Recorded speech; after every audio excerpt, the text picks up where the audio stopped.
Let's go, ladies and gentlemen.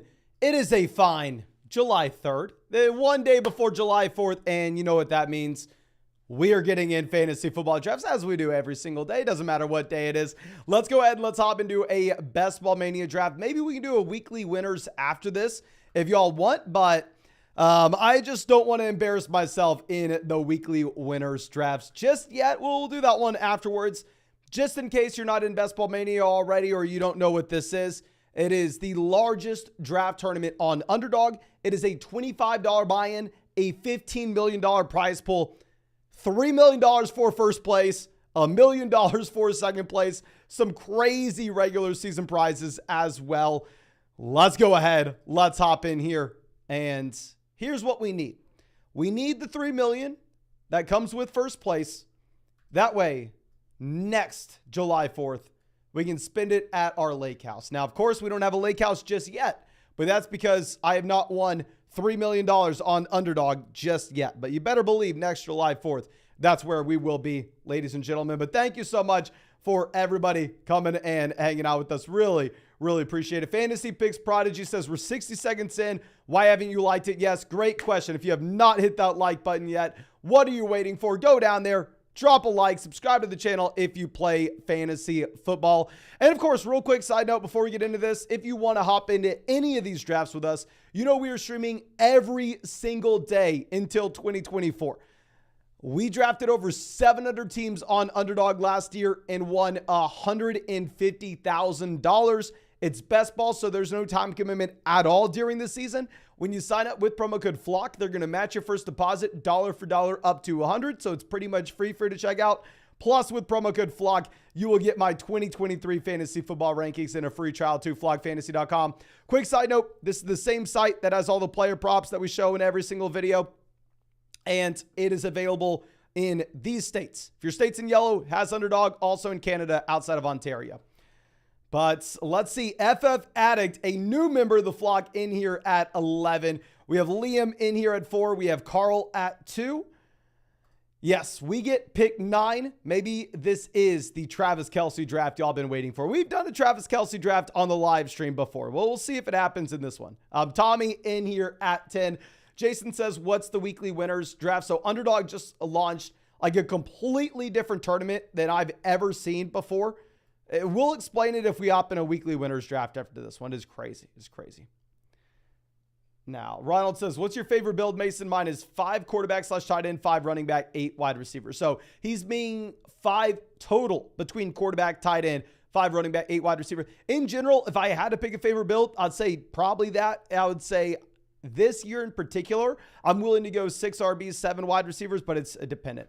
Cody says that if I win $3 million, you'll be invited to my lake house. Yes, I'll bring the fireworks next 4th of July, my friend, if you win the $3 million.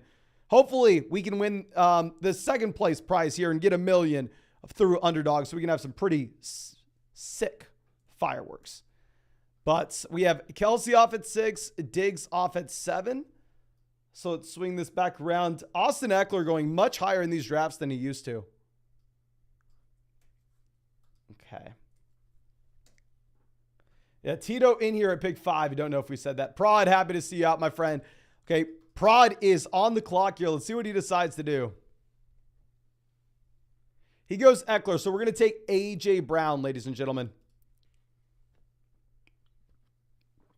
Not going to think about this too much. Y'all know on Underdog, I want to grab our wide receivers if we can. And yeah, A.J. Brown is a wide receiver. So let's go ahead and let's grab him here. Not too much to discuss. Now, obviously, it'd be beautiful if we could have like Jalen Hurts making it back around to us at pick 33. I'm not going to reach on Jalen Hurts at pick 16, though. So we'll wait and hopefully, maybe once in a blue moon, we'll see Jalen Hurts make it to you in the end of the 3rd round. But more times than not, it's not going to happen. It won't. Okay. Now, Jonathan Taylor goes 13. So Taylor's definitely a player that we consider there in the 2nd round, but Bijan Robinson off the board at 14. If I would have started Bijan Robinson and A.J. Brown, that would have been a start that very few people would have had. Hell, not many teams are going to have the combination of A.J. Brown, Garrett Wilson out the gate either. Garrett Wilson has an ADP of about 12.5. A.J. Brown, ADP of about 8.5. So it's going to be a unique build as well to have the combination of A.J. Brown, Garrett Wilson. If we decided to pass on Garrett Wilson, it would have been in favor of Saquon Barkley. I'm still taking Saquon Barkley over Nick Chubb. Ronald says, how do we get Underdog in Michigan? Is Underdog not in Michigan? Let me see. Oh, I am sorry. Hopefully it's in Michigan soon, my friend. Hopefully. But let's see. Chris Olave goes off 19. Jason says, Hurts never makes it because whoever takes Smith takes him. Yeah. And honestly, if I'm at the beginning of the third round, even if I don't have Devonta Smith, I'll still go ahead and take Jalen Hurts at the beginning of the third round based off his rushing upside. And y'all know I can't stop drafting round 7 Dallas Goedert. Love me some Dallas Goedert in round 7. But yeah, I feel like we're pretty lucky to get the start, right?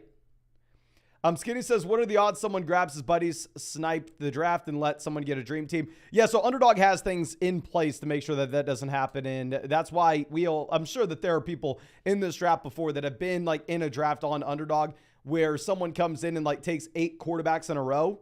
And then the draft ends up getting refunded and the draft gets thrown out of the overall tournament. So, I mean, we won multiple. I was the only person ever to win multiple high stakes tournaments in the same season last year on Underdog. And we won multiple tournaments with not doing any mess like that. So, yeah. Okay. Jay, so weekly winners is not showing up for some people on the Android app. It should be available for everybody on desktop and on the iPhone app as well. Okay. Now we have Derrick Henry off the board, 25. Tommy asking why Pick'em isn't available in a high. This would be a question for the lawyer that we had on the channel earlier today. I'm sorry, my friends. I wish I could come through and talk in-depth legal law of how each state is handling sports betting, DFS, the whole 9 yards. But sadly, I don't know that information. This is what I know. That map. That's what I know, ladies and gentlemen. Now, DK Metcalf off the board there at pick 30. Let's swing this back around. Not going to say exactly what we're looking at, but I have a pretty good idea.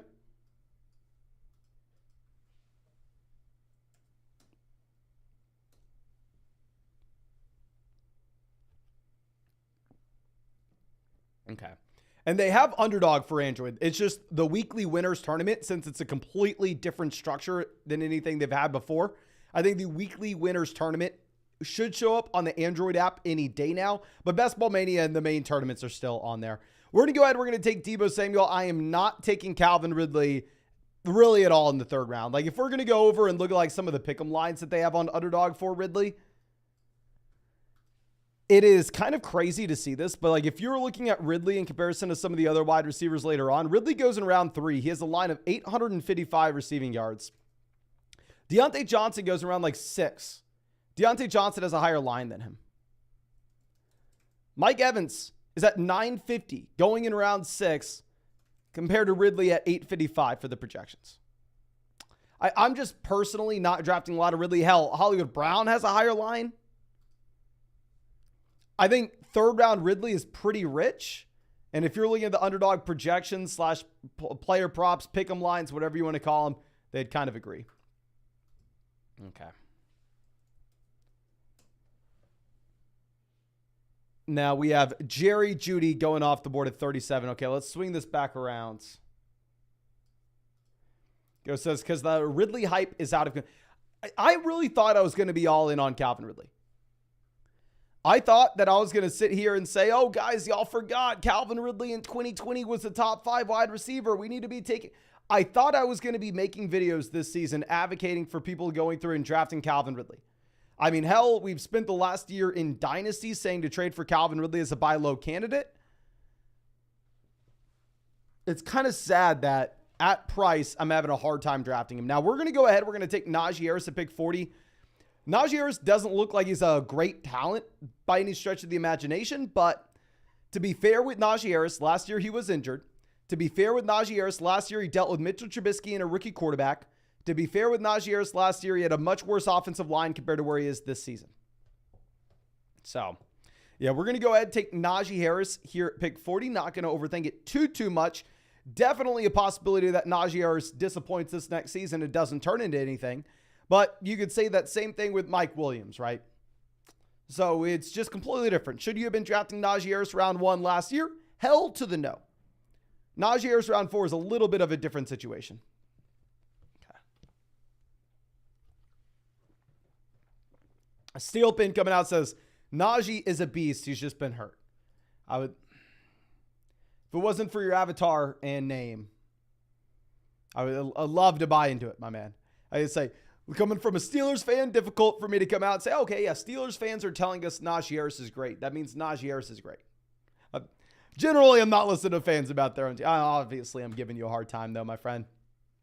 And no, I am not going to be handcuffing. Why would I do that? Ted says, Jahmyr Gibbs starting to drop some in drafts. What was interesting is you had like 2 weeks back, it felt like Jahmyr Gibbs dropping considerably, going like the 4-5 turn for like a week. And then it felt like Gibbs has gone back up a bit. But I don't know. Yeah, Gibbs has seemed like a very volatile player in drafts. And Mixon continues to slide up. If y'all remember, in Best Ball Mania drafts, when these first opened up, Joe Mixon was going at like the 6-7 turn. Joe Mixon was going late. Now that team there at 1 goes Jefferson, Higgins, Derrick Henry, DJ Moore, Joe Burrow. So they opt in to stack Higgins with Burrow over stacking DJ Moore with Justin Fields. Rhett coming out says, 10 drafts away from 100 so far. Schultz is my highest drafted player at 22% and Singletary at 16.9%. Went all in on the Texans offense without realizing it. LOL, I feel like the value is too good. If you do look at the Texans offense, I mean, these guys are just free, to be honest. There's a reason that they are free, right? But the highest drafted player in that Texans offense is Dameon Pierce with an ADP is 67. Then afterwards, ADP 131, 139, 154, 180. So, I mean, yeah, these guys are just completely free if you want them. Okay, so we have the quarterbacks going with Fields and Herbert. I would have been excited about having either Justin Fields or Justin Herbert making it to us. Yes, I would have even taken Herbert at pick 57 without Mike Williams, without Keenan Allen, without Austin Eckler. We would have targeted Quentin Johnson a little later on. Okay, Kittle goes. We'll go ahead and we'll take Godwin. So in Best Ball Mania in particular, I've talked about this before, but not a big fan of taking Alexander Mattison, considering there are a lot of round 8, round 9, even some round 10 Alexander Mattison teams out there. So I feel like if Alexander Mattison turns out to be the guy you need this next season, we're probably just going to be getting crushed by the teams that were able to take him in round 10.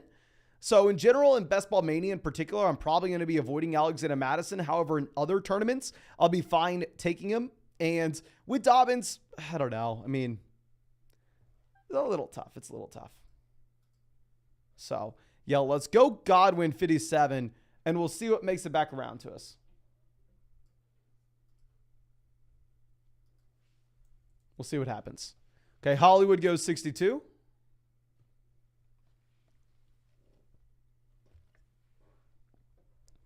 Swift goes. So what's interesting is Miles Sanders is a player that's been falling so much in these drafts, and a lot of these you're actually getting Miles Sanders in round 7. So I'm a little hesitant to draft him here just because I know he's not being drafted at this point at all anymore. But like I said, for the reasons we just mentioned, I'm not a big fan of drafting Alexander Mattison. We're going to take Sanders, right? Both Sanders and Dameon Pierce have been plummeting down draft boards, and in underdog drafts, now you're probably going to be able to get a lot of them at the 6-7 turn. In Best Ball Mania, we'll give the tiebreaker for the guy that was going earlier in drafts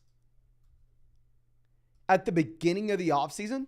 Like Miles Sanders opened up as a pick that was going at the 4-5 turn, whereas Deontay Johnson was going a few rounds after this. So I felt like very similar to what we were discussing with Alexander Mattison. Maybe we would just be getting outkicked by the Deontay Johnson teams that were able to take him a little later on. Also, we have A.J. Brown, Garrett Wilson, Deebo Samuel, Chris Godwin at wide receiver. So it's not the worst thing in the world. Okay. Kurt says, yeah, absolutely. Lance said, I'm in a great spot physically, mentally, and just excited for the year.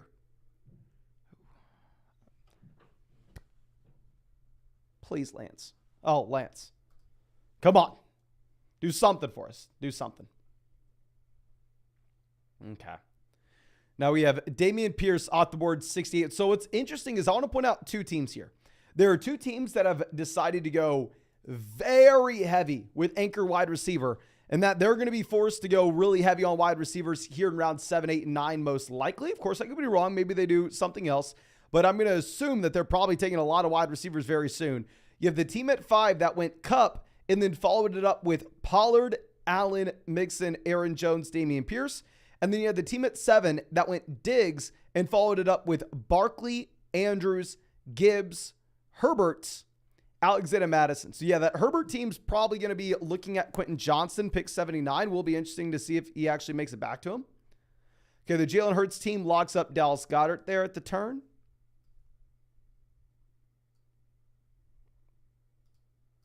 Okay. Now let's move this down. Daniel says, I think Bijan will be similar to Najee and go in the 3rd round. That's... Why would you have to say that, my friend? Why?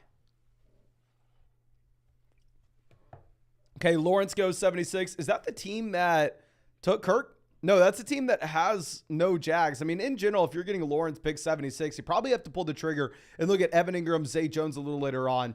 So this is a team that has only one wide receiver with Cup, but they have a bunch of wide receivers to pick from here. I wonder if they go Gabe Davis to pair up with Josh Allen. Yeah, they go Gabe Davis there, pick 77.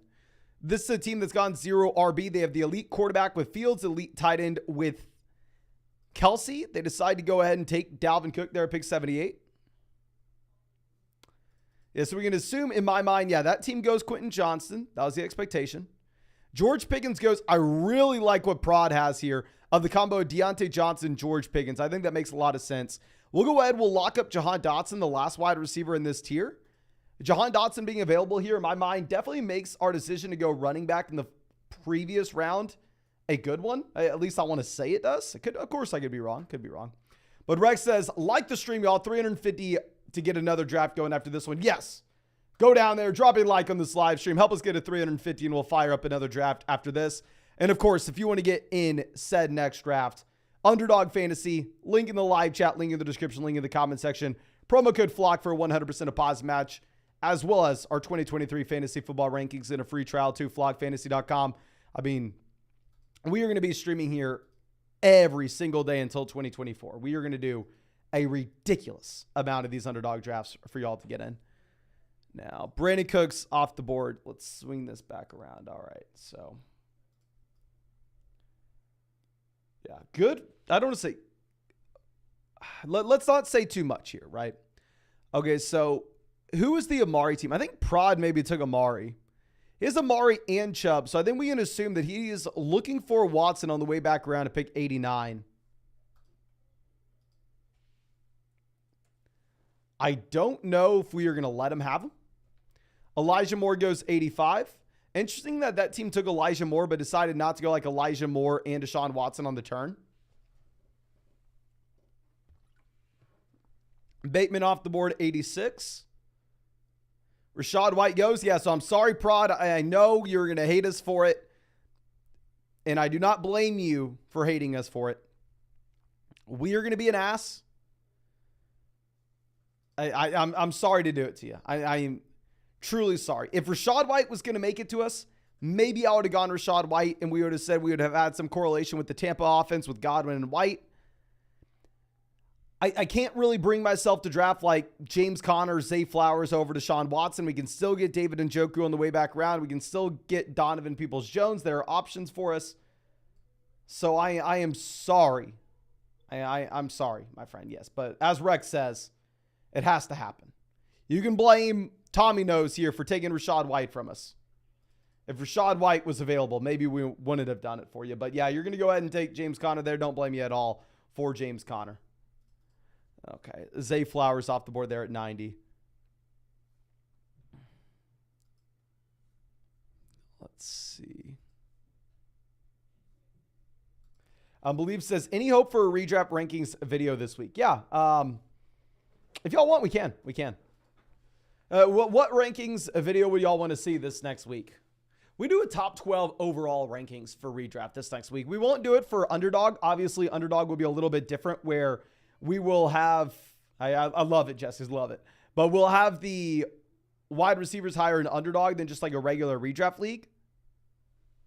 So maybe we do like a top 12 overall rankings. And then that way we can like give you all a sense of where I'm taking like CMC, Austin Eckler, Travis Kelce, and like a regular ESPN league, right?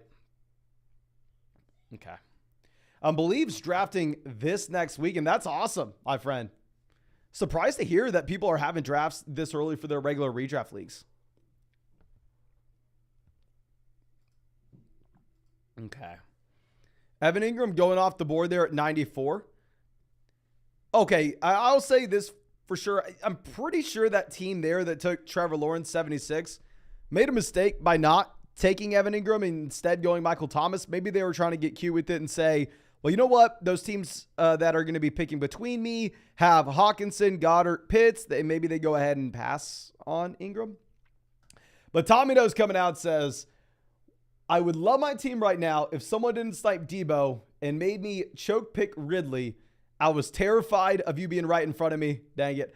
I mean, in general, my man, everybody else is going through and taking Ridley over Debo, right? So can't be bad. But looking at it, St. Brown, Waddle, Ridley, Watson, then Dobbins, Swift, Waller, Rachaad White. The only thing I really don't like with the team, man, is why are we going ahead and reaching this far on DeAndre Swift to pick 63?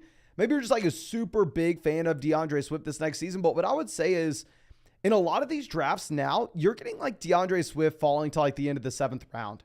So like in future drafts, I would probably try to push the envelope there a bit and see if you could actually have DeAndre Swift fall into it like the end of the 7th.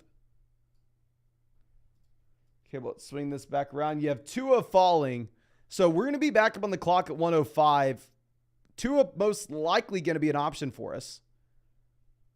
But the question is, are we interested in taking a quarterback when we don't have Waddle and we don't have Tyreek and we don't really have an option to grab another Miami Dolphins player we like later on, right?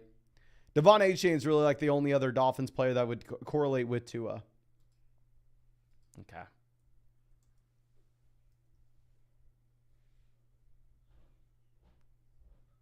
Okay, Sky Moore goes off the board 102. Sky Moore ADP 113 there. Interesting.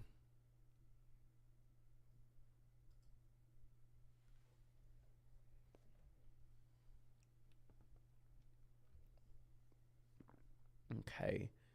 Moses on the clock. They have Gibbs, Johnston, Zay Flowers. So they go Jamison Williams here. They're building around that young crowd. It's going to hopefully give them something later on. So where's the Waddle team? Okay, so Tommy knows is the Waddle team at 106.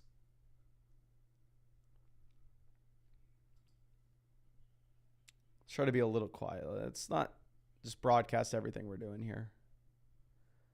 Prod goes Sutton. We're going to take Sutton if he made it. We're just going to go ahead and reach. It is a reach, but I mean, actually, no, it's not that bad. We're going to go ahead and we're going to take David Njoku there, 105. I really want to make sure that we're able to lock up David Njoku with a Deshaun Watson team. Also, taking David Njoku 105. I feel like this gives us some flexibility in terms of possibly getting away with only having to draft 2 tight ends. I would have liked to have Pat Frymuth make it back to us at pick 112. I definitely would have been very comfortable only going 2 tight ends at that point. What's interesting is Tommy Nose gets a little greedy here. Passes on Tua 106 to still get Tua on the way back around at 111. Yeah, Tua goes. So we had the video earlier this morning with the lawyer coming on the channel and essentially telling us, Mason, you're an idiot for drafting Alvin Kamara. And I think that in general, we need to listen to him. And his overall assumption was Alvin Kamara is most likely going to be suspended at some point this next season. And that suspension's most likely going to look like 6 games. But with that being said, if you were like in a typical like casual redraft league, like an ESPN league, with Alvin Kamara having like an ADP of 75, it really makes no sense to draft Kamara. I mean, he's significantly more expensive. You're not really just trying to chase the highest ceiling possible. And if he's that dead spot on your roster for 6 weeks, it's going to be really tough. Here instead, if it's going to be Best Ball Mania, where it's literally a $25 buy-in, $15 million prize pool, $3 million for first place, $1 million for second place. Like, we are trying to draft for the highest ceiling possible weeks 15, 16, 17. and we're not having to take him at pick 75. Instead, we're getting him at pick 112. Here, I think we can kind of talk ourselves in that maybe the risk-reward ratio for Alvin Kamara makes sense. Maybe we're wrong. Maybe we're wrong. Okay. Let's move this over. Now, Zay Jones, Odell Beckham Jr. both off the board. I mean, we're so loaded at wide receiver, right? Where we have A.J. Brown, Garrett Wilson, Deebo Samuel, Godwin, Jahan Dotson. It's not like we are dying for wide receiver here. Roman says, my man really released the Alvin Kamara video just so he can have them all to himself. I have too much Alvin Kamara in these drafts, my friend. To be honest with you, with how much Alvin Kamara we've drafted so far, if we were trying to go through and help us out, I probably need to stop drafting Alvin Kamara. And we probably should have put out a video that said, draft Alvin Kamara, everybody draft him, draft him, draft him. But no, I mean, it's not good if Alvin Kamara falls in ADP for us, considering that we've drafted a lot of Alvin Kamara so far in these large field tournaments. Okay. Now, Jacoby Myers off the board, 122. Rodgers definitely in play for us, right, when we have Garrett Wilson. Now, looking at the teams on the end, this team has Lamar and Dak. They can't take another quarterback. This team just took Richardson and Geno. We can assume that they probably don't take another quarterback. Tommy Nose has no Jets. He can't even take Tyler Conklin because he has Darren Waller, Pat Freiermuth. So we'd assume that most likely he can't go Rodgers. So if we really wanted to get greedy, if we like a player, we could possibly pass on Rodgers at 129 and see if we can get him on the way back around in the 12th. Of course, that's us trying to get real greedy. Maybe we take him. Maybe he doesn't even make it to 129. We'll see.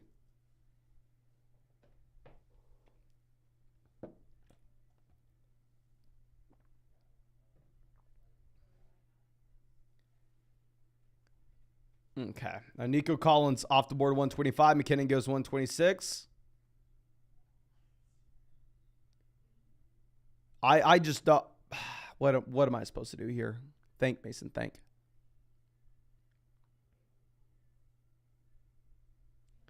Moses goes Goff. Prod on the clock.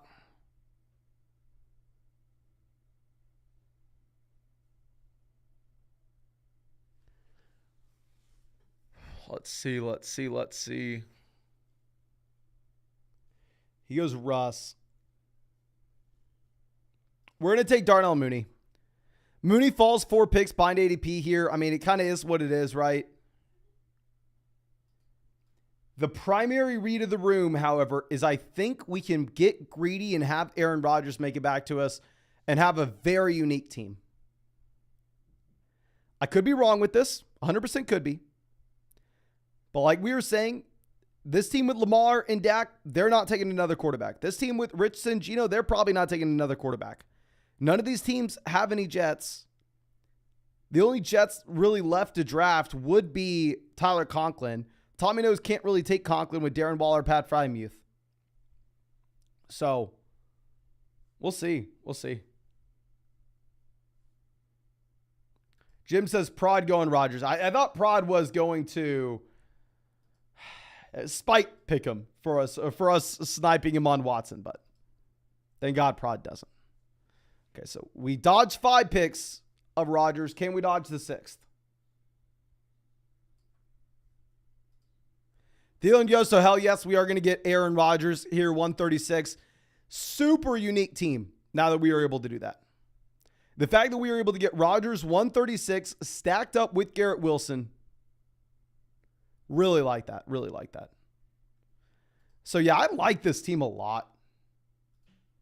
Let's go ahead and let's show this off. So wide receiver, we are currently sitting with A.J. Brown, Garrett Wilson, Deebo Samuel, Godwin, Jahan Dotson, as well as Darnell Mooney. Running back, we have Najee Harris, Miles Sanders, Alvin Kamara. Quarterback, we have Deshaun Watson stacked with David Njoku. We have Aaron Rodgers stacked with Garrett Wilson.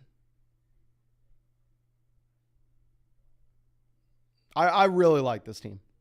I think it's a strong roster. FF Addict says, comments on Team 11. Let's go ahead and let's check out Team 11 here. So Lamb Bijan out the gate. Love that start. I mean, that's probably, I don't want to say it's Very, very unique, especially considering the fact that when Best Ball Mania opened, like Bijan Robinson was primarily going like in the middle of round 1, sometimes in the early round 1.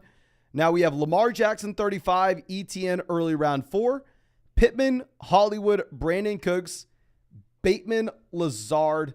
So the only thing that I would say is it's, in my mind, a little gross here having to take like Rashad Bateman over Rashad White, James Conner. At least that's my personal preference. So generally when I'm in a spot where I feel like we have to make a decision like that, I usually look back on the draft and say like, did we A, really have to make this decision? Or B, how could we have avoided this going forward? I don't know. I don't think you had to do this. Rashad White would have been RB3. I'd probably go Rashad White there, 86. Lazard, 107. Dak Prescott to get the double stack of Brandon Cooks, CeeDee Lamb. Kincaid Country. I really like the team. The only thing I'd say in terms of the pick I don't like would be Rashad Bateman, pretty much. Oh, you're saying you did it to pair up with Lamar? Actually, yeah, never mind. That makes sense. That makes sense, my friend. Okay, let's move this down. Kevin, in fact, you gotta slow your roll here, my man. You gotta slow your roll. Okay. Now, Irv Smith Jr. off the board there, 145. Let's move this around. So, this point, I feel like if we go pick 88, 136 quarterback, if we really wanted to, we could go with the third QB. I don't necessarily think we have to, though. I mean, we definitely don't have to. I don't know if it's advantageous for us to go with that third quarterback or not. Raheem Mostert off the board, 147. Very rarely are you seeing him go this early now. Like I've been in some drafts where we've been able to get him like round 16, round 17 as of late. Crazy to see him go that early. Okay, Higbee goes 148. Obviously, we are still in play for tight ends. We're just sitting with David Njoku. Fantasy Picks Prodigy says, where's the bubbly water today, Mason? I'm trying to wean myself off. So if y'all don't know, I have a little bit of an addiction to sparkling water. And I need to get better about it. I've already had 2 or 3 today. So I'm going to pump the brakes. We're going to pump the brakes on the sparkling water. Okay. And it's a new addiction. This addiction to sparkling water, I believe, started maybe a month or 2 ago. Very, very recent. Very recent. Okay. Now, let's see. Jonathan Mingo falling a considerable amount here.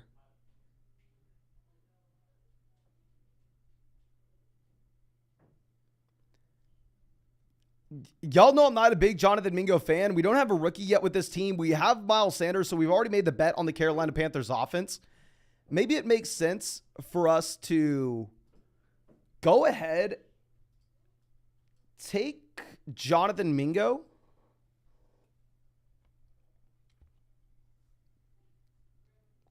Okay.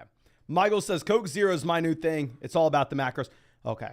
If I'm stressing about sparkling water being bad for me, my man, I'd imagine Coke Zero is horrible for you.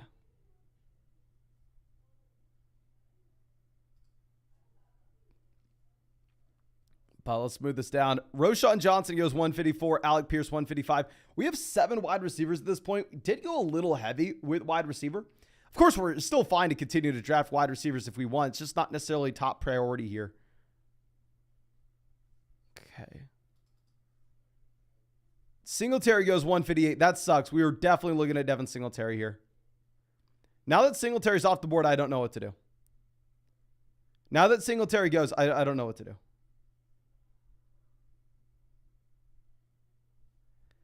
I don't like Jerome Ford at this price. Stafford makes no sense for this team.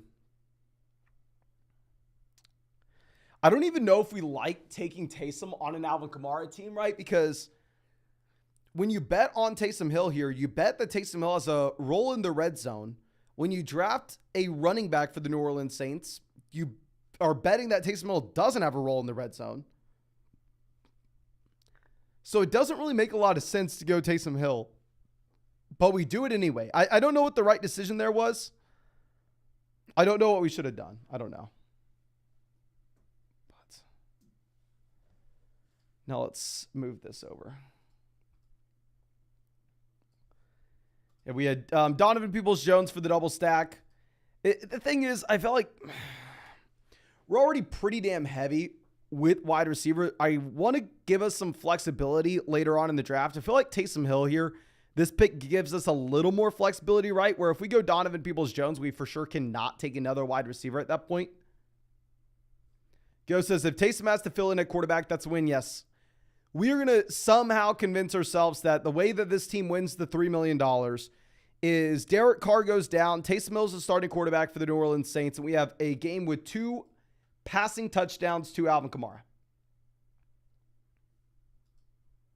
Or yeah, it says Taysom Hill spike weeks during the suspension. Maybe that happens. I don't know.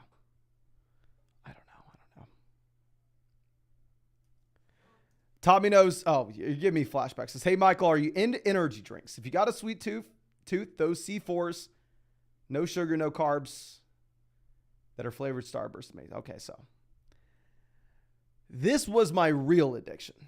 I used to, before I worked out every single day, have an energy drink. And this was my favorite energy drink, was the C4.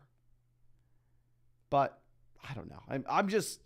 Even though they have, quote unquote, no, it has no sugar, right? It's sweeter than a soda. If something's sweeter than a soda, the amount of chemicals they have to put in that, I don't know. I had to quit it. Kevin Effect says, let's go Flock fan. A few more likes. Yes, if we have, I believe we've already hit 350. Have we not? Yeah, we have not. If y'all want to see another draft after this one, go down there, drop a like. If we hit 350 likes in this live stream, we'll fire up another draft. And of course, if you want to get in that said draft, you can find that link in the live chat description, comment section. We are drafting on Underdog every single day. We've live streamed every single day since April. We're going to live stream every single day till 2024. And yeah, if you go sign up for Underdog, use promo code FLOCK and they'll match your first deposit dollar for dollar up to 100. Plus, you'll get my 2023 fantasy football rankings and a free trial to flockfantasy.com. Okay. Felony says, I had them all. C4 will get that McTingle going for you. Yeah, so the thing with C4 is they have beta-alanine in it. So that gives you like the tingling sensation. And now I make my own pre-workout and I just get beta-alanine from bulksupplements.com. So yeah, I still take beta-alanine. I'm convinced beta-alanine is not bad for you, but Ghost says energy drinks with no sugar equals conspiracy. That's where I'm at. What I've been doing lately for pre-workout is I got like the liquid IVs caffeinated. Like it has like 95, 100 milligrams of caffeine in it. And then I use that. Then I do creatine, citrulline. Citrulline's for like a pump. And beta-alanine. And I've convinced myself, of course I could be wrong, but I've convinced myself that that is not bad for me. At least in comparison to like an energy drink. Or a pre-workout you buy from a store. Okay. Now, beta-alanine's not caffeine. They're different things. And Shahid goes, okay, we're going to get Kenneth Gainwell. We definitely need another running back here. Kenneth Gainwell, 177. Maybe, just maybe, score some touchdowns this next season. I mean, obviously, Swift is far from a guaranteed thing. Rashad Penny's far from a guaranteed thing, but it is what it is.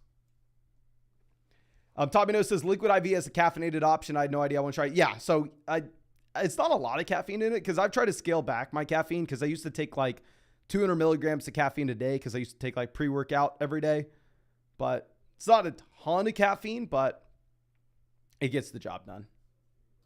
AJS says pre-workout equals David Goggins video. I mean, that's intra-workout, my friend. I guess you can go pre-workout, roll it into intra-workout, but that's a necessity. Joseph says, Mason, what's your split? I just started this. Okay. I've committed in 2024, and I'm saying it on YouTube so you can make fun of me next year if I don't do it. This is me putting myself out there and making this a commitment. In 2024, I will do an Ironman. That's about 3 miles of a swim, like 120 miles of a bike, and then a marathon directly after. So that's the current goal, my friend. So I am scaling back, lifting weights, ramping up running swimming laps, and I have to go get me a bike. So new step is hopefully tomorrow I have time to go get a bike, but we'll see. Keep in mind, I may be all bark, no bite. Maybe we chicken out of it, but hopefully not. That's why I'm saying it on YouTube. That way y'all can hold me accountable and make fun of me next year if I don't do it. I don't do it. Kurt says Iron Man stream up. That would be beautiful. That would be beautiful. Okay. Now Shakir goes Hyatt off the board as well. Metal says, get a specialized carbon. Awesome bikes. Okay. Yeah, I have my old tennis coach used to do Ironman, so I reached out to him today asking like, hey, what bike do I need? But if y'all have any recommendations, if you're watching this, if you do any like triathlons or anything like that, and you want to reach out to me and tell me how to get it done or what I need, let me know. DNB says, Ironman and Underdog winner all in the same. You better believe it, my man. You better believe it. All right, we take Dawson Knox, so we take the third tight end here. I don't necessarily know if that's exactly what we should be doing, but I'm actually probably going to hop us right into this next draft. I'll tell y'all what we do on our phone with these final two picks, but we hit 350 likes in this live stream. So here's what I'm going to do for y'all. We're going to go ahead and get in a weekly winners draft. Now, with this weekly winners draft, it is a completely different format. It is a $25 buy-in. Instead of one massive prize at the end of the season, it is every single week is a completely new slate. So it doesn't matter how many points you scored the week before, how many points you have on the season. Week 11 is just week 11. And you go up against everybody in said individual week. It'll be $20,000 for first place every week, $10,000 for second place every week. And I think we have it here all the way down the line. So this is a completely different tournament with a completely different strategy. It's still best ball. There's still zero time commitment during the season. I initially thought I was going to max this out. I was initially so excited when they launched this tournament because I'd never seen anything like it. And I was thinking, oh, okay, we can sit here. We can come up with new strategies. We're going to find out how to win this, blah, blah, blah, blah, blah. Well, now I have lost some of the excitement simply because I have realized I have no idea what to do here. I'm an idiot. I've tried making some of these drafts work. It is so damn hard. Hopefully we can. I'll love it if we can. But it's far from a guarantee. All right. But we have Alex in here at pick 3. We also have Prod in here at pick 12. Love it. Corey says, do you put any weight on the average weekly points Underdog scoring? And no, I don't care about that at all, to be honest. So yeah, if y'all don't know, Underdog has their own projections that they give you for your team at the end of every draft. I don't care about those projections at all. The Underdog projections that I care about are their player props. Like with their player props, if they are wrong with these, they will lose money. Like say if this line for George Pickens, just for example, or this line for Jordan Addison, instead of it being 125 receiving yards, if this should be, say, 1,000 and everybody goes and takes the higher then, Underdog can lose a lot of money. When it comes to the like weekly projections for a player, right? Like they say Jamar Chase is projected weekly to get 16.9 points. Nothing happens if they're wrong about that. It doesn't matter at all. So yeah, I don't necessarily put any weight into the weekly projections. I put weight into their player props because, I mean, they have to put a lot of work into those. They have to be pretty damn accurate. Okay. With that other draft, we took Kareem Hunt round 5.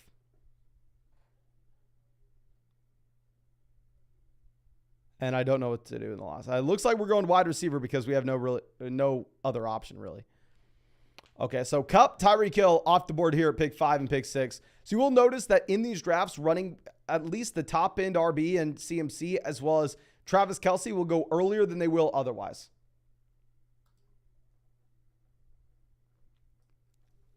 Okay. Let's swing this back around. A.J. Brown off the board at pick 8.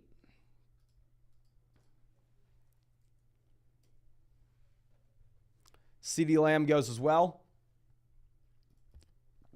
Cactus on the clock. Let's see what they do.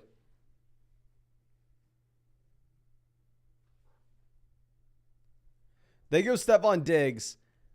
I'm going to take Devontae Adams here. I don't know what the right thing to do is. I could easily be wrong. But in general, I like the idea of going through and getting elite level wide receivers in this draft and seeing if we can have some random spikes from some running backs such as like Jerick McKinnon. And if y'all don't know, if y'all haven't had a chance to see, on flockfantasy.com, I went through and put out a in-depth video.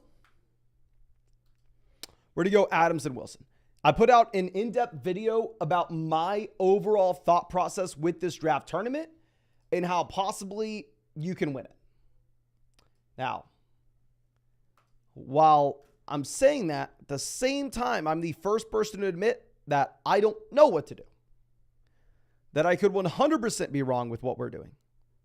So that's why it was like a 45-minute discussion. I had on Bush Sports and we were just talking back and forth our ideas because there's so many weird things here. Like so many different variables that you have to think about. Okay. Wes says, Andrews round 1 going for the second. Yeah, once we saw Andrews go pick 12, I assumed Prod was going to take Lamar Jackson at 13. So I'll tell you right now, Prod, you got 0%. There's a 0% chance Lamar's making it to you at pick 36.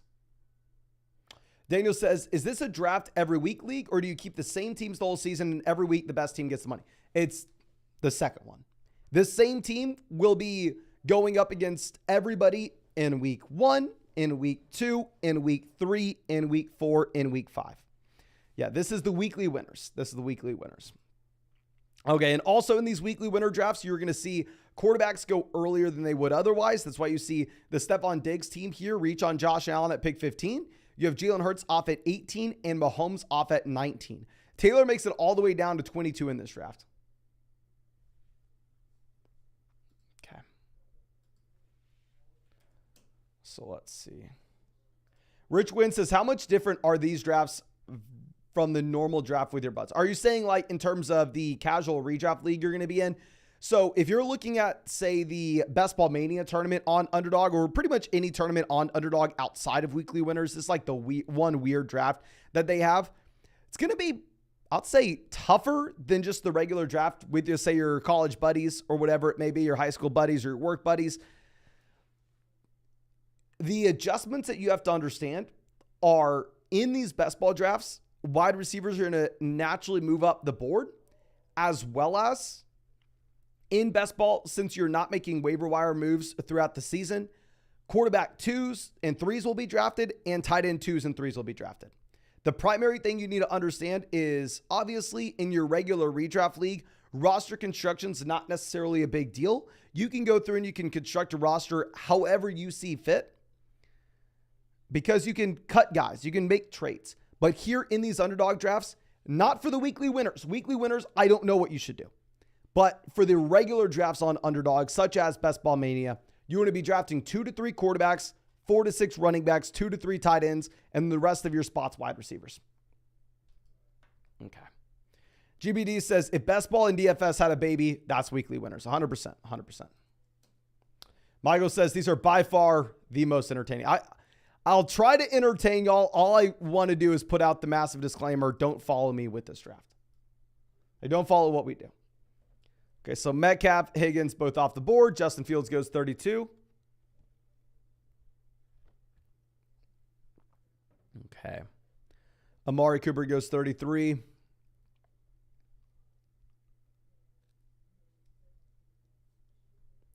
Richard Wynn says, thanks for the advice. So when you put out your tiers and rankings, which type of drafts are those for? I usually specify in said video what type of drafts they're for, my friend.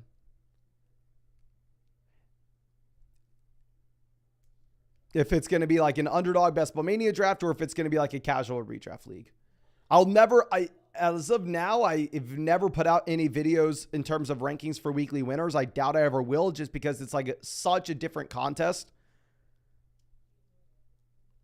that I don't know how much I could realistically help anybody.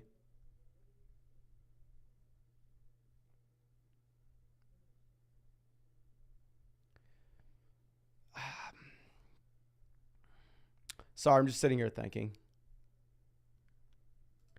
We're going to go Ridley. Like I was saying in the draft previous to this, not a big Ridley guy this next season, but he does line up with the Deebo Samuel bye week that we have week 9. At the same time, Calvin Ridley has an ADP in round 3, so getting him in round 4 very rarely is going to happen. TT Warrior says, seems like you're drafting a lot of Deebo lately. Well, just in general, I prefer Deebo Samuel over Keenan Allen and Calvin Ridley. So if I have to take a wide receiver and my options are going to be Deebo, Keenan Allen, Calvin Ridley, Jerry Jeudy, Christian Watson, I'm going to go ahead and take Deebo Samuel there. Bush Sports says, how are the drafts? My man, I was just telling them about the video we recorded on flogfantasy.com. This is my first weekly winners draft I've done since we talked, my man. So let's see how it goes.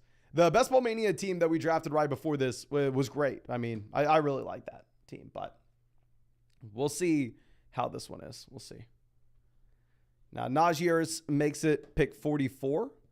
Kind of like Najeer's a little bit more in like Best Ball Mania or like a puppy draft where you're drafting for the entire season. If we're just drafting week to week, I don't know what like the real spike week potential is going to be for someone like Najee. Now we have Joe Burrow going here at pick 45. That's a team that has Kelsey, Barkley, Derrick Henry. So interesting to see. It's not the Chase team. It's not the T. Higgins team. I'm sure the Chase team there at pick 3 is kind of pissed that they got sniped on Burrow there. Yeah, Alex coming out says, no, I was 1 off of Burrow and Chase. Yeah, I'm sorry, my friend. That is brutal. That is brutal. Solving Donkey says, would you have drafted Breece Hall if you would have fallen to you? If it was Best Ball Mania, 100% I'm drafting Breece Hall at the 3-4 turn. Because another thing you have to think about is in like Best Ball Mania or just your regular fantasy football league, points in weeks 15, 16, 17 are going to matter a lot more than points during the regular season. Because that's when the fantasy football playoffs is. And obviously in a best ball tournament, we're looking to try to optimize and score the most amount of points in the fantasy football playoff tournament. However, when it comes to these weekly winners and points in week 1 matter just as much as points in week 17, generally I'm going to be pushing down the injured guys or the suspended guys in this format. So like, for example, if we were in, say, a Best Ball Mania draft there, I'd be really happy to go through and I'd be really happy to take like Kyler Murray at the very end. Just say, oh, maybe Kyler Murray is there in weeks 15, 16, 17, giving us an elite level ceiling. And we can maybe get by at the beginning part of the year without him. Here is just really no inclination to go ahead and take a player like that coming off an injury, in that if you do miss out on him, I mean, it can be devastating. It can be. Okay. Ghost says, Debo's going to get a lot of usage. The people avoiding him are afraid of his injury. Yeah, let me know. Who do y'all prefer in that range? Like, would you rather have like Deebo Samuel? Would you rather have Calvin Ridley? Would you rather have, who's the other guy that generally goes there? I mean, you got Amari Cooper. There's one other player. Yeah, Keenan Allen. Okay, Christian Kirk off the board, 55. Aaron Jones, 54.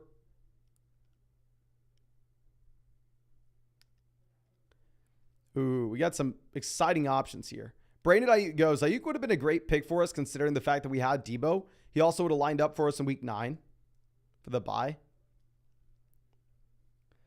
Okay, so Deebo, Amari, Deebo, Keenan, Deebo, Keenan, Ridley. So it looks like pretty much everybody is going either Amari or Deebo. Not too many people deciding to take the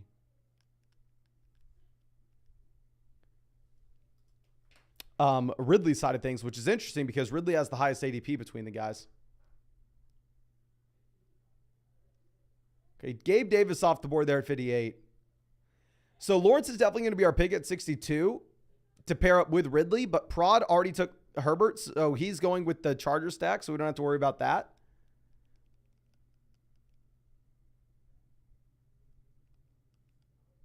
Let's go Madison. We were talking about the fact that we're not drafting Alexander Madison in Best Ball Mania because there are a lot of other teams that got him in round 9.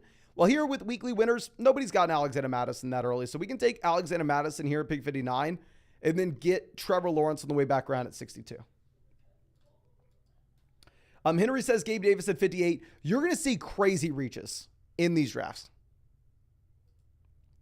Just as a heads up, you will see some crazy reaches in these drafts as people are treating it more so as a DFS tournament, right? Where they don't necessarily care about ADP. They're just going through and trying to fit stacks in that work with their team. So, for instance, Cactus there has Josh Allen, Stephon Diggs, so he's going for the Gabe Davis double stack. Now, Tony goes 63. You have Hollywood, Godwin. I kind of like our team so far. So this is what I was talking to Bush Sports about. A lot of people here are going ahead and taking like 2 quarterbacks, 3 quarterbacks, as you would say in a regular underdog draft. I am kind of getting to the point of these drafts where I don't hate the idea of only taking 1 quarterback. Henry says he paid pick 15 for Allen at pick 58. That is way too expensive when 261,000 others will have him cheap. That's generally my same thought, my friend, but at the same time, I'm going to be very slow to tell anybody that they did anything wrong in this tournament when I have no idea myself what we should be doing. So like very hypocritical for me to come out here and say, oh yeah, no, that guy shouldn't do that. I understand why he's doing it. I don't know if it's right or wrong, but Rex says, I just stacked Fields and Moore at pick 34, 39, reached on Moore like you were saying. Yeah, see, this is what I'm saying. You are going to see people going out there and making that play to get their guy to fit a certain roster construction. At least in this tournament more than any. Okay, Darren Waller goes 73. By the way, I hate the bully tight end strategy in this format. Hate it.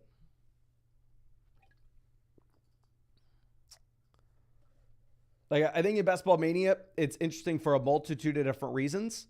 And a lot of those reasons, I don't find the same appeal in this kind of format. Okay. Addison goes 76.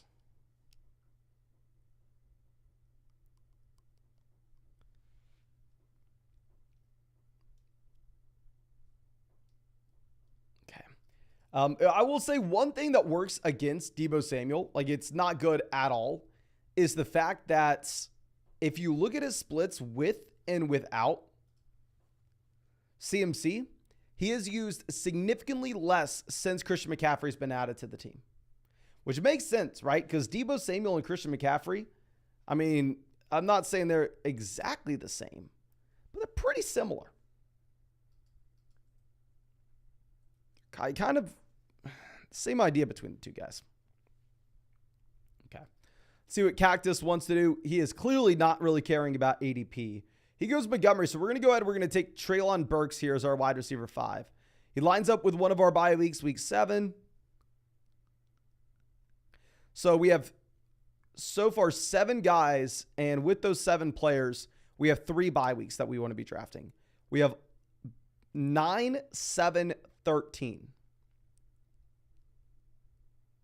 Very interesting, Brad, that you decide to pass on Quentin Johnston to get the Baltimore correlation when you had Herbert. We are 9, 7, 13. I don't hate the idea of going Brandon Cooks.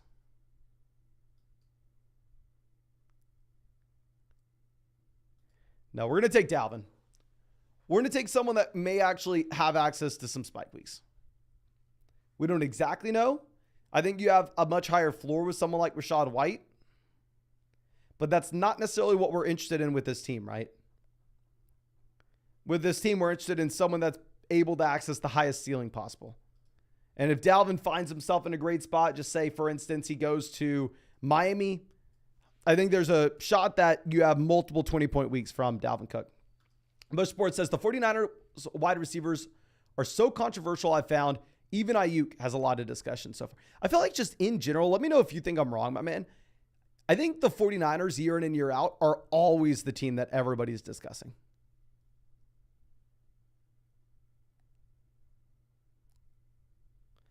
Like, I feel like the 49ers are always a team people are going back and forth with. Okay. Roman says, not that I plan to leave you, but is there another fantasy football channel you would recommend that you enjoy watching? Essentially, the people that I think do good work are on flockfantasy.com. You go over to flockfantasy.com, you'll see that we have a bunch of different collaborators there. And yeah, I would not have brought them on flockfantasy.com if I didn't think they did good work. And we have a new addition to flockfantasy.com very soon, very soon. But yeah, going back to what we were talking about previously, what I'm not a big fan of is like when you go Burrow here at 45, I just simply am never taking another quarterback here in weekly winners, ever.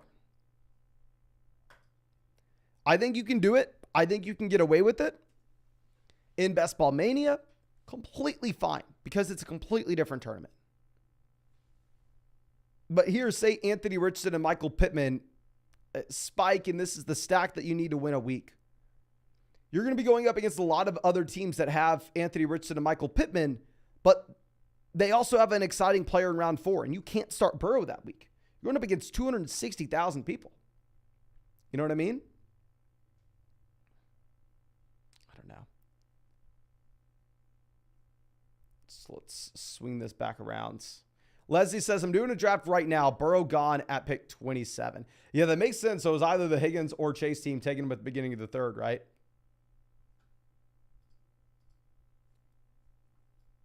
Okay, so let's swing this back around.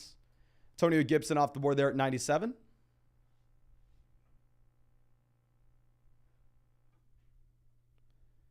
And Njoku goes. Has Evan Ingram gone already? Yeah, where did Evan Ingram go? Should we have taken Evan Ingram?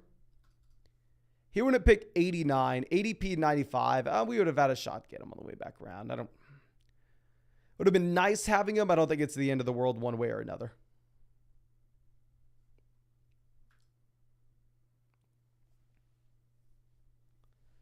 Kamara goes off 101. Pick 100. I care a little bit less about Alvin Kamara in this tournament than I would Best Ball Mania. Best Ball Mania, I think, is interesting because the ceiling weeks 15, 16, 17. But if he's going to be suspended 6 weeks this next year and you just don't have him for 6 weeks, don't love that.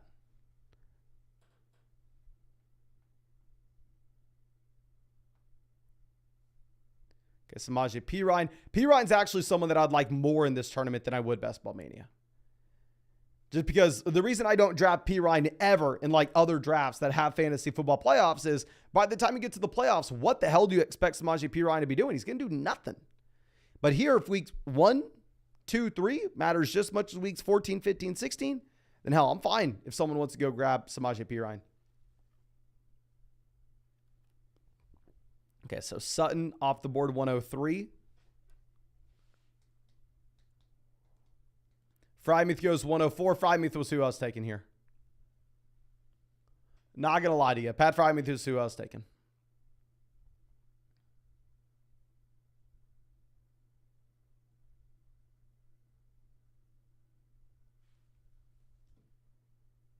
Okay.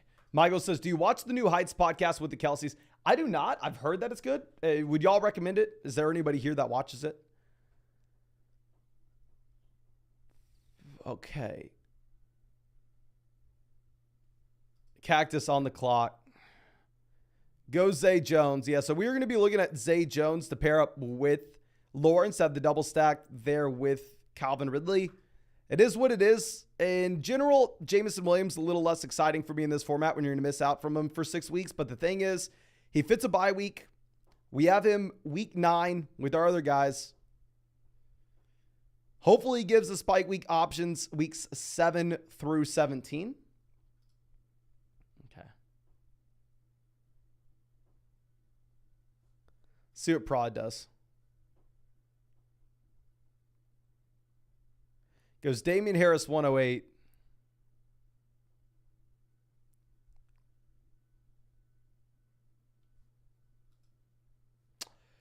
So we'll go ahead and we'll take Javonte Williams as well. I mean, the big thought process here is once we take Jameson Williams, right, with this team, essentially we're saying, okay, yeah, this team's probably not going to be competitive at the beginning portion of the season. And if we're looking to really win one of these weeks, it's probably going to be later on in the year. So Javonte Williams does fit that same mold. It's going to be a little bit of a unique build based off where we get them compared to their ADP. Also, he fits a bye week with us, with the rest of these guys. So let's go ahead. Let's take Javonte 110. So far, Out wide receiver, we have Adams, Garrett Wilson, Deebo Samuel, Calvin Ridley, Treylon Burks, Jamison Williams. Running back, we have Alexander Madison, Dalvin Cook, Javonte Williams. Quarterback, we have Lawrence. Go says, do you think Daniel Jones goes higher than his rushing line? We'll look at it, my friend. Like I said, with those underdog player props, generally, I am wanting to stay far away from the higher than mark, just in case something goes wrong, just in case we see an injury. I mean, everybody always thinks that their guy is going to do great. Everybody always thinks, oh yeah, of course Trevor Lawrence is going to have 30 passing touchdowns this next year. In reality, there's so much randomness. It could go any way. So looking up Daniel Jones, I mean, he's at, no, I would not be taking more than 600 rushing yards for Daniel Jones. I feel like that would be a very reckless line. If I was going to be looking for a more than with Daniel Jones, I'd be looking at passing touchdowns. But like I said, before the season, I'm not taking a single higher than. It doesn't matter what it is. I'm going ahead and I'm just taking the lower thens. And obviously not on every player, just the spots that I like. Yeah, DNB says an injury will kill all your higher than bets. Yeah, you can't do it. You can't do it in my mind. Let me show off this team. And of course, real quick, if you have not done so already, go down there, drop a like on this live stream. If we had 600 likes on the stream, we'll fire up another draft after this one. And if you want to get into our next draft, this is Underdog Fantasy, the same spot where all those player props are. And go sign up with promo code FLOCK, and they're going to match your first deposit dollar for dollar up to $100. Also, with promo code FLOCK, you'll get access to our 2023 fantasy football rankings, a free trial to flockfantasy.com, available in pretty much every state. I mean, you can see the map here. But let's see. Dre says, you had a lawyer on the channel. It's time for a doctor next to evaluate injuries. Yes, sir. First off, my man, thank you so much for being a long time member of the flock. Second off, Dre, if you are a doctor and you want to come on, you're more than welcome to. But I'll put out the bat signal.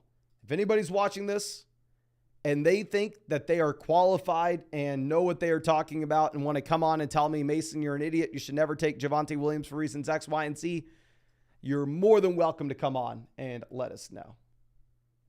Okay, so let's swing this over. Matt not only has taken Burrow Richardson, but also follows it up with Kirk Cousins. Okay. Juju goes 124.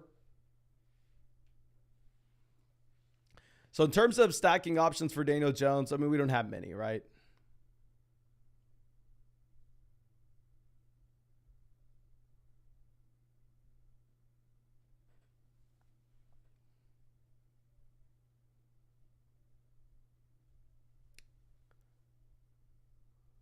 Leslie says, I'm an orthopedic nurse, but still don't consider myself an expert.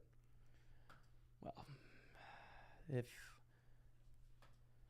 if we have an expert, let's hear from him. Jamal goes, so we have Devontae Adams. Let's go ahead and we'll take Jacoby Myers. See if we get a spike week from that Las Vegas Raiders passing offense.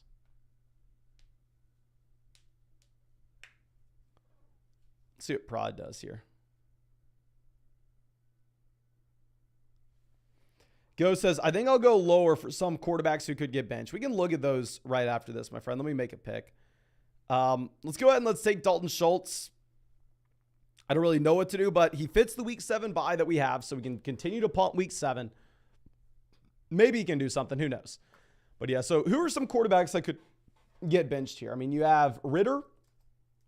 Ritter's at 2,600 passing yards, 15.5 passing touchdowns. Do they have Baker lines up? They do not have Baker Mayfield lines up. Do they have Tannehill? They do not have Tannehill lines up. Who are some other quarterbacks that could get benched that I'm not thinking of? We can just look at all the quarterbacks here. Richardson's only at 2,700 passing yards. Yeah, they don't really have any quarterbacks that could get benched here, my friend. Unless you think Mac Jones could get benched. He's at 3,200 passing yards. Unless you think Justin, I'm not going to say that. Unless you think Jordan Love, yeah, they don't really have many quarterbacks up that could get benched. Steve says Geno. Oh, if Geno gets benched, I mean, people are going nuts. Nuts. Okay. So let's move this over. So Daniel Jones continues to fall. This is what I was expecting to happen in a lot of these drafts. What my initial reaction was there were going to be a lot of people taking an elite level quarterback and then only going one quarterback. And all of a sudden, guys later on in the draft, like Daniel Jones, become extremely compelling values. I think almost that is what should happen. That's what we're kind of seeing here. And if that is what begins to happen, I will probably pivot from taking someone like Lawrence there at pick 62 and instead grab a quarterback here like Daniel Jones who can still have a spike week, right? But I think in a lot of these drafts, I can say for a damn fact, there won't be a single one of these drafts I take 3 quarterbacks. And a lot of them, I will probably only draft 1. I want as many options as possible that could hit a flex spot for us. That's my main goal with these drafts. As many options as possible that could go into the flex. Okay, we have a run on wide receivers. Yeah, so you're seeing this begin to happen here real time. You have Daniel Jones, ADP 107. We're on pick 145. Rodgers, ADP 119. Goff, 128. Russ, 128 as well. And Iceberg has kind of mapped this out perfectly. I mean, you got to be jealous of what Iceberg has done here. I mean, if he's able to go through and grab a quarterback that correlates with the rest of his team, he has Chase, Devonta Smith, Drake London, Hopkins, Pickens, Thomas, Boyd, Thielen at wide receiver, Kyle Pitts at tight end, then running back Taylor, Brian Robinson, Khalil Herbert. So, I mean, if you could get like a spike week for Rodgers, Goff, or Russ to be a top 3 QB, it's interesting. And he decides to continue to pass on quarterbacks. He goes Condre Miller here, 147. Really want to see how that works out for him later on. Like, I would say at this point, like, if a best ball mania draft, you have to take a quarterback, right? I mean, there's such good values here. But in a weekly winners draft, it's just different. Okay. Singletary goes 149. Osborne 150. I don't want to cross any players off. I think we can look at everybody. Blake says, how many likes for another weekly winners draft? We hit 600, my friend. We are going to get another one going. Okay, Tyquan Thornton off 151. So, yeah, you're seeing this is exactly what I thought was going to happen in these drafts. But I guess it's just taking a little bit of time to. I thought all the wide receivers were going to be pushed up dramatically, and we were going to get an edge by taking wide receivers extremely, I want to say, extremely early. I think Irv Smith Jr. could have a spike week, right? I mean, he's in an offense where there are a lot of touchdowns go around. He also fits our week 7 bye that we're looking at. So we're going to go ahead and take Irv Smith Jr. here.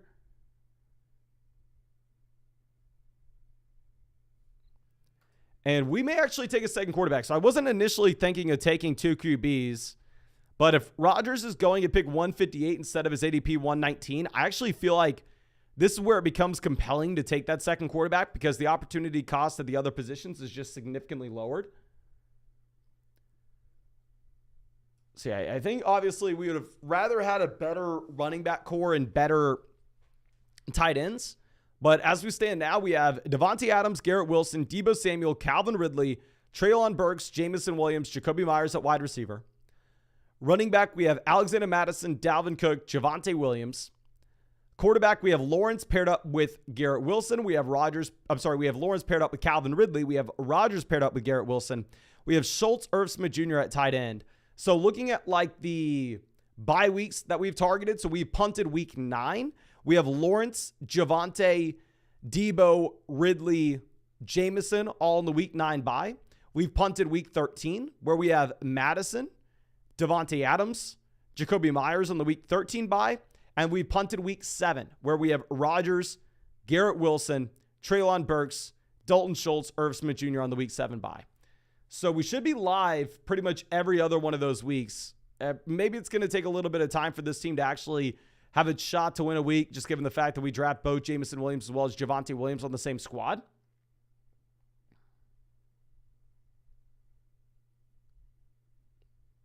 But nonetheless, yeah, quarterbacks still continue to fall. So we take Rodgers there, 158, and Iceberg decides to finally pull the trigger on the quarterback with Russ at 166. So if you look at his correlation with Russ, he doesn't really have any. I guess he's probably going to look at like Tim Patrick at the very end. But I mean, your other options were Goff, Matthew Stafford, Would those have made any more sense for him? Not necessarily. Interesting spot that you have quarterbacks at an extreme ADP value, but at the same time, you have none of their passing down options, which in my mind matters greatly in these weekly winners drafts. So we're finally seeing these quarterbacks go, which is selfishly a good thing for us, of course. Like I've said, when we go Rodgers and Lawrence, there's a 0% chance I'm taking another quarterback after this in these weekly winner contests. Okay. So this team is, this team made a massive mistake in my mind. Going 3 quarterbacks, 4 wide receivers so far. Where's the other team that went 3 QBs? Like if you took, say, Kirk Cousins there at 117 as your third quarterback, for you to see Jared Goff go 168, you got to be fuming, right?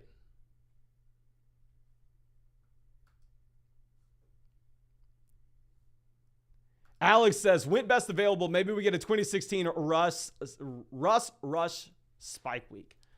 Love it, my man. I think you made the right play going through and waiting this long on quarterback. I wish that I did the same. I mean, we get Lawrence a little behind ADP. We pair him up with Ridley, but still. I think the play was to just go ahead and punt.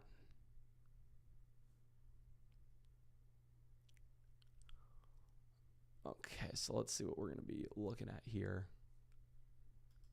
Deonta Foreman goes 175.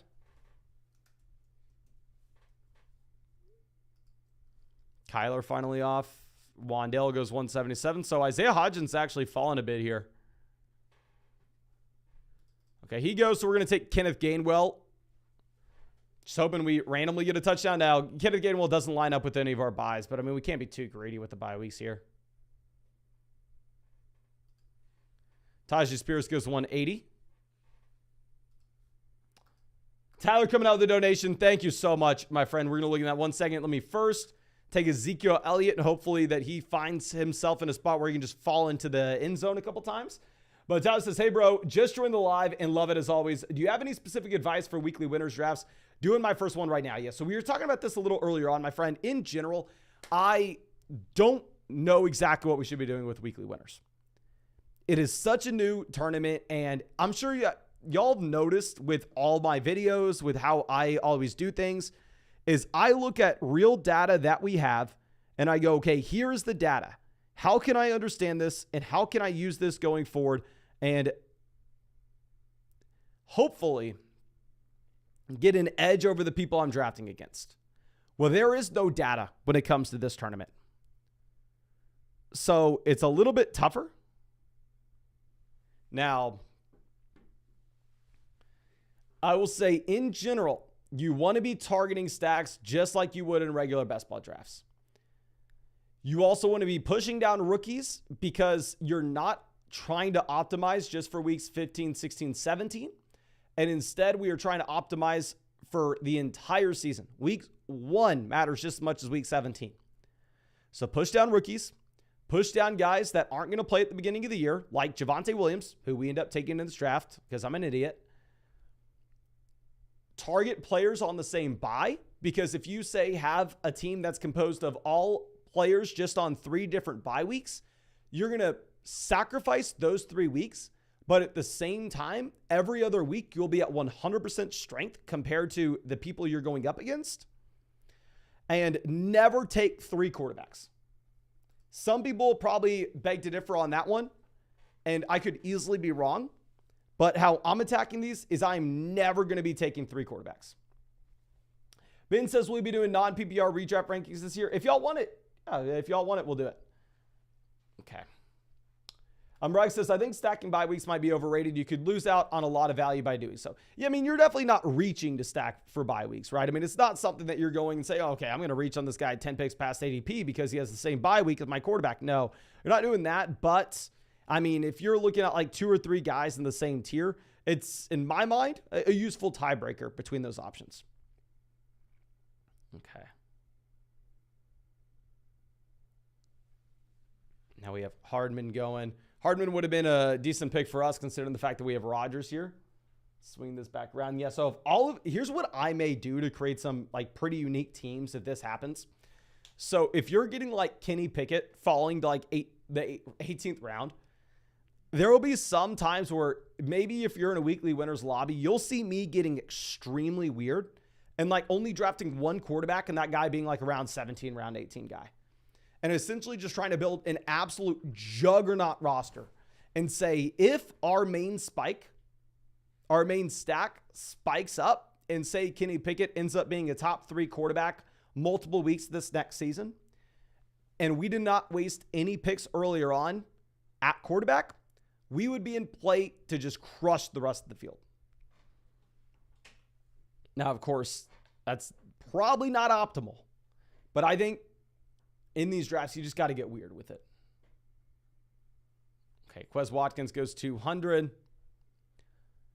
Clyde Edwards-Helaire off 201. We're going to go Chuba Hubbard.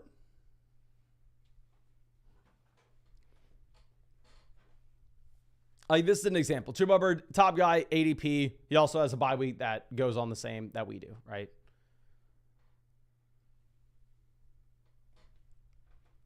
I don't necessarily know the advantage of taking another wide receiver versus another tight end here.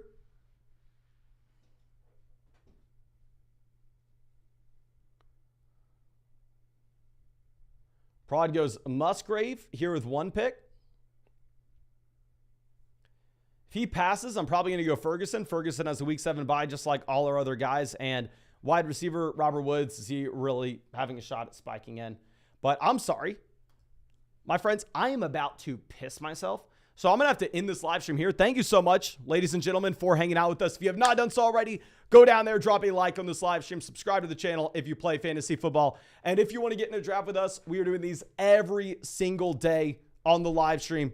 We've not missed a day since April, not going to miss a single day until 2024. You can go sign up for Underdog Fantasy. It's the best way to support this channel. Also, it's a ton of fun. And you can use promo code FLOCK and they'll match your first deposit dollar for dollar up to 100. Plus, get my 2023 fantasy football rankings. Free trial to flockfantasy.com. That link is in the live chat description comment section. But thank you, ladies and gentlemen. Hope you have a great day, and I'll see you tomorrow.